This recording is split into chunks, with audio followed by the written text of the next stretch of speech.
کبھی علماء کو بلاؤ، ان کے دسترخوان پہ اپنے دسترخوان پہ ان کے ہاتھ بلاؤ، نیک لوگوں کو بلاؤ کہ تو نیکوں کا کھائے، نیک لوگ تیرا کھائیں، یہ نبی کی تعلیم ہے، اچھے بڑوں کو کھلاؤ، ان کی دعائیں لو، مہمان نوازی کیجئے۔ معاشرے میں یہ بگاڑ آیا کہ لوگ مہمانوں سے بھاگنے لگے، چائے پہ ٹرکھا دیتے ہیں، چائے پلا دیا، مسئلہ ختم ہو گیا۔ حضور کے دسترخوان پہ جو اس زمانے کی سب سے پہلی اور سب سے عمدہ غذا تھی، کھجور رکھی جاتی تھی۔ اس زمانے کی سب سے پہلی اور سب سے عمدہ غذا کھجور رکھا گیا، زیتون حضور کے دسترخوان پہ رکھا گیا، آپ کے دسترخوان پہ گوشت بھنا ہوا رکھا گیا۔ آپ اپنے مہمان کو چائے پلا کے بھگا دیتے ہیں، آدھا پیالی چائے پلا کر یہ سمجھتے ہو کہ ہم نے مہمان نوازی کی، یا مہمان سے پوچھتے ہو کھانا کھاؤ گے، کون سا بے شرم کہے گا ہاں میں کھانا کھانا چاہتا ہوں، کون سا بے شرم کہے گا جی میں جیسا ہوں تو بول تو سکے، آپ جیسے بھولے بالے نہیں بولیں گے، مجھے بھوک لگی ہے بھائی جلسے کے بعد کھانا کھلا دو میں تو بول سکوں گا، آپ نہیں بولو گے۔ جی آپ کا کام ہے ماں حضر پیش کرو، آپ کا کام ہے ماں حضر پیش کرو۔ ایک اللہ والے کے دسترخوان گھر پہ جانا ہوا، سلام و کلام کیا، اور معمولی بات نہیں ہے، سلام و کلام کیا، ملاقات ہوئی، اور ملاقات کے بعد فوراً حضرت نے کہا بھئی ماں حضر لے آتا ہوں، ماں حضر لے آتا ہوں۔ مٹھائی کی برفی تھی، تھوڑا سا نمکین تھا۔ حضرت مفتی ظفیر الدین صاحب رحمۃ اللہ تعالی علیہ دارالعلوم دیوبند کے مفتیوں میں سے گزرے، جنگ آزادی کے مجاہدین میں سے، ان کے کمرے پہ جانا ہوا، حضرت نے کہا ماں حضر لے آتا ہوں، تو فوراً پیش کیا، وہ برفی اور نمکین کھانے لگے۔ اتنے میں حضرت کا ٹفن لے کے بچہ آگے کے بعد بھی ہے، انہیں اختیار کیجئے، راستہ بھٹکے مسافروں کی مدد کیجئے۔ یہ ہے ہمارا معاشرہ، یہ ہے نبوی معاشرہ، یہ ہے مدنی معاشرہ، یہ ہے صحابی معاشرہ۔ اس معاشرے کو اختیار کیجئے، یہ ہے علمی معاشرہ۔ جہالت کے معاشرے سے دور ہو جائیے۔ ہم تو بھٹکے ہوئے کو راستہ بتانے سے ڈرتے ہیں، کسی کی گاڑی کا، میں تو کہتا ہوں کسی کی گاڑی کا پیٹرول ختم ہو جائے فوراً اتر جائیے، اپنی گاڑی میں ایک چھوٹی سی بوتل رکھیے اور اس بوتل میں پیٹرول اتاریے اور کہیے بھیا یہ آپ کی گاڑی میں ڈال لیجئے، پیٹرول پمپ تک آپ کی گاڑی جائے گی۔ ایک ایمان والا یا ایمان والا نہ بھی ہو، کوئی کافر بھی اگر ہے، کوئی غیر مومن بھی اگر جاتا ہے گاڑی ڈھکیلتے ہوئے، ہمارے دل میں درد ہونا چاہیے۔ اس کی جگہ میں ہوتا تو کیا ہوتا؟ ایک بوتل رکھ لیجئے، اس میں پیٹرول ڈال لیجئے، کہیے آپ اپنی گاڑی میں پیٹرول ڈالیے۔ خدا کی قسم اگر مومن ہے، خدا کی قسم اگر وہ پیٹرول آپ کی گاڑی سے لینے والا مومن ہے، اس کی گاڑی میں پیٹرول بعد میں جائے گا، آپ کے اخلاق کی محبت پہلے جائے گی۔ اور اگر وہ کافر ہے، اس کی گاڑی میں پیٹرول بعد میں جائے گا، آپ کا ایمان انشاءاللہ اس کے سینے میں پہلے جائے گا۔ اللہ ہمیں اس کی توفیق عطا فرمائے۔ یہ اعمال میں نے نبی نے سکھائے ہیں، ان کے چھوٹے چھوٹے اعمال ہیں، اس کا حصہ بن جائیں اور کامیابی حاصل کیجئے۔ اپنے روپیوں کا جائز استعمال کیجئے، حلال کمائیے، حلال جگہ لگائیے، حلال کمائیے، حلال جگہ لگائیے۔ حلال کیا ہے؟ علماء سے پوچھئے۔ حلال جگہ خرچ کر رہے ہیں، خرچ کرنے والی جگہ حلال ہے یا نہیں ہے، یہ بھی علماء سے پوچھئے۔ حرام کمایا حرام جگہ جائے گا، حلال کمایا حلال جگہ جائے گا۔ سفیان ثوری رحمۃ اللہ علیہ فرماتے ہیں، سفیان ثوری فرماتے ہیں لوگوں کے آؤٹ گوئنگ سے میں انکم کا اندازہ لگاتا ہوں، یعنی اس کے خرچ کو دیکھ کر سمجھ جاتا ہوں۔ اگر اس نے شراب کے اڈوں پہ، جوے پہ اور ادھر ادھر فضول خرچیاں کی ہیں فنکشن ہالوں کو سجانے میں اور یہ ڈیکوریشن کرنے میں اور لوگوں کو فلاں فلاں اپنی بڑائی بتانے کے لیے 100 لوگوں کو، لیڈروں کو بلا کر اپنی شادیوں میں فلانوں میں ان کا ستکار کرنے میں اگر کوئی پیسہ خرچ کر رہا ہے، خوش ہو جائیے آپ، جیسا آیا تھا ویسا گیا، جیسا آیا تھا ویسا گیا۔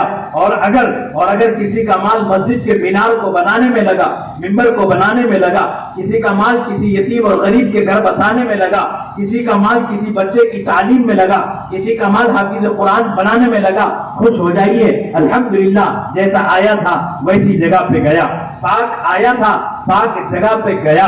مال کا جائز استعمال کیجئے، نشے کا استعمال مت کیجئے، تمباکو گٹکے کھانا چھوڑ دیجئے۔ ایک نوجوان پرسوں ملا، میں نے گٹکا کھایا، منہ میں بھرا ہوا ہے اور منہ میں اتنا بھرا ہوا رہتا ہے سمجھتے ہیں بہت فخر کی بات ہے، اور منہ میں بھر کے ایک طرف رکھ کے بات کرتے ہیں، ایسا سمجھتے ہیں کہ جیسے ان کے منہ میں من و سلوہ رکھا ہوا ہے۔ اور وہ ماشاءاللہ گفتگو کر رہے ہیں. ابھی ابھی جبریل نے لا کے ان کے منہ میں لڈو رکھا ہے اور یہ گفتگو کر رہے ہیں. ایسے فخر سے بات کر رہے ہیں. نفرت آتی ہے ایسے لوگوں کے منہ سے. جب بدبو آتی ہے فرشتے نفرت کرتے ہیں, فرشتے نفرت کرتے ہیں. اور جس کی فرشتہ صفت ہے, میرے الفاظ یاد رکھنا, جو فرشتہ صفت ہوتا ہے اسے بھی ایسے لوگوں سے نفرت ہو جاتی ہے, اسے بھی ایسے لوگوں سے نفرت. میں نے اس جوان سے پوچھا, بیٹا دن بھر میں کتنی کھاتا ہے, دن بھر میں کتنی سپاری کھاتا ہے؟ کہنے لگا صرف 5. کتنے؟ ارے بولو نا, صرف 5. میں نے کہا نمازیں کتنی پڑھتا ہے؟ 1 یا 2. سپاری کتنی کھا رہا ہے؟ ارے بولو نا, تم بھی بولو. اب میں تھکنے لگا ہوں, تھوڑا تھوڑا آپ سے بھی بلواؤں گا. سپاری کتنی؟ 5. نمازیں مغرب پڑھ لیتا ہوں, باقی کا جنازہ نکلا ہوں. خیر چھوڑو. میں نے کہا ایک کتنے کی, ایک سپاری کتنے کی؟ بولا 10 روپیہ. کتنا ہوا 5 کا؟ اب لگاؤ حساب. ارے بولو نا 50. 10 دن میں کتنے پہ؟ بولو جلدی سے. جی مہینے بھر میں کتنے پہ؟ 1500. آیا نا, کیلکولیشن کریکٹ ہے. 1500. سال بھر میں کتنے پہ؟ جی 18,000. 10 سال میں کتنے پہ؟ 1,80,000. میاں بیوی دونوں کا عمرہ ہو سکتا ہے کہ نہیں؟ ارے بولو نا, ہو سکتا ہے. 20 سال, 20 سال کی عمر سے سپاری کھا رہا ہے, 40 سال تک بچائے. 18,000 کو آپ کیجئے ضرب, جی جمع کیجئے, کتنا ہو گیا؟ ارے بولو نا, کتنے حساب کے کچے ہیں یار آپ لوگ ہیں؟ 3,60,000. حج ہوگا کہ نہیں ہوگا؟ صرف سپاری کھانا چھوڑ دے گا ایک نوجوان, 20 سال کے بعد انشاءاللہ حاجی بنے گا, اگرچہ کہ وہ رکشہ چلانے والا ہی کیوں نہ ہو. صرف سپاری کا پیسہ بچاؤ. تمباکو کیوں کھاتے ہو, کیوں ضائع کر رہے ہو؟ اور یہ منہ اللہ حفاظت فرمائے, اگر اللہ نے اسی وقت میں حاضری کی توفیق دے دی تو کیا تمباکو کے منہ سے نبی کو سلام پڑھو گے؟ یہ نشے کے منہ سے, گٹکے کی بدبو سے اپنے نبی کے روزے پہ جاتے ہوئے شرم نہیں آتی؟ اللہ کی پناہ, میں نے ان اللہ والوں کو, بزرگوں کو دیکھا ہے. جوان جی, میں علماء کی بات نہیں کیوں, غیر علماء کی بات کر رہا ہوں. ایک بزرگ, اللہ نے ان کا حج کا نمبر لگا دیا, پان کھاتے تھے, تمباکو والا چھوڑ دی, تمباکو کا پان کھانا چھوڑ دی. چکرا کے گرتے تھے, بستر پہ آ کے پڑتے تھے, پیٹ کو پکڑ لیتے تھے. کیا ہوا بھائی؟ تمباکو کھانے کی عادت چھوٹ گئی, تھوڑا ٹینشن آ رہا ہے, چکر آ رہی ہے, پیٹ میں دکھ رہا ہے. کبھی چھوڑ کیوں دیا؟ کھا لو. کہنا حج میں جا رہا ہوں, حج میں جا رہا ہوں. تمباکو کے منہ سے نبی کو سلام کہنے کو شرم آتی ہے. اس منہ سے نبی کو کیسے سلام پڑھوں؟ شرم آتی ہے, نہیں کھاؤں گا. کھانا چھوڑ دیا, اللہ نے قبول کیا, زندگی بھر نہیں کھایا. اللہ نے حج کی توفیق بھی عطا فرمائی. جوانوں مت کھاؤ, مت ضائع کرو. اور یہ 10 سال میں تمہارا 1,80,000 روپیہ اگر تم نے جمع کیا, تمہارا ایک بچہ انشاءاللہ ٹاپ کا ایجوکیشن حاصل کرے گا. اور اگر تم نے یہ نہیں کیا, پورے ماں باپ ہیں, ان کو آخری عمر میں ہاسپٹل میں ضرورت پڑی, مسجد میں جا کے اعلان کر کے چندے کی نوبت نہیں آئے گی, آپ خود بیٹے ان کا علاج کرو گے. اپنے روپیوں کو سیو کرو. زمانہ کیسا آئے گا نہیں بتا سکتے. ملک کی حکومت کی گندی نظریں اور ان کے گندے خیالات اور ان کی گندی پالیسیاں آگے بڑھ کر کے کیا ہوں گی نہیں بتا سکتے. حلال کماؤ, پیسہ سیو کرو, اپنی اولادوں کو پڑھاؤ, ان کو ٹاپ کی ایجوکیشن دلاؤ, بچوں کو ڈاکٹر, انجینئر, پروفیسر سب بناؤ. اور اس کے ساتھ ساتھ پکا عالم بھی بناؤ, حافظ قرآن بھی بناؤ, دیندار بھی بناؤ. ضرورت ہے اس وقت معاشرے میں ایسے نیک ڈاکٹروں کی جو امت کے مسلمانوں اور غریبوں کا خون نہیں چوستے ہوں. ایسے ڈاکٹروں کی ضرورت ہے, ایسے وکیلوں کی ضرورت ہے جو بار بار مسلمانوں کو سیڑھیاں نہ چڑھائیں اور ان کے مقدمات کو سچائی کے ساتھ, حق کے ساتھ, انصاف کے ساتھ لڑ کر کے کامیاب بنائیں. ایسے انجینئروں کی ضرورت ہے جو گھروں کا رخ مسجدوں کی طرف بنائیں, جو گھروں کا سسٹم ایسا بنائے کہ کھڑکی آپ مسجد کی طرف رکھیے تاکہ اذان کی آواز آئے, تاکہ آپ سیڑھیوں پہ چڑھیں تو وہ آپ کو لفٹ کے اندر میں ایسی رنگ ٹون لگانے کی تعلیم دے کہ آپ اوپر جائیں تو لفٹ میں اللہ اکبر کی آواز ہو, نیچے اترے تو سبحان اللہ کی آواز. یہ وہی کر سکتا ہے جو دیندار انجینئر ہوگا. ضرورت پہلے اس کے لیے خود آپ کو اٹھنا پڑے گا, اس کے لیے اپنی اولادوں کی قربانی دینی پڑے گی, اپنے بچوں کو سپرد کرنا ہوگا علماء کے, اپنے بچوں کو سپرد کرنا ہوگا اسکولز اور کالجز کے, اور ان کی بہترین تربیت کرنی ہوگی. اور اس کے لیے ہمارے اکابر حضرت جمعیت علماء کے ایک جمعیت کے صدر علامہ ارشد مدنی دامت برکاتہ فرماتے ہیں, پیٹ پہ پتھر باندھے تھے صحابہ نے خندق میں,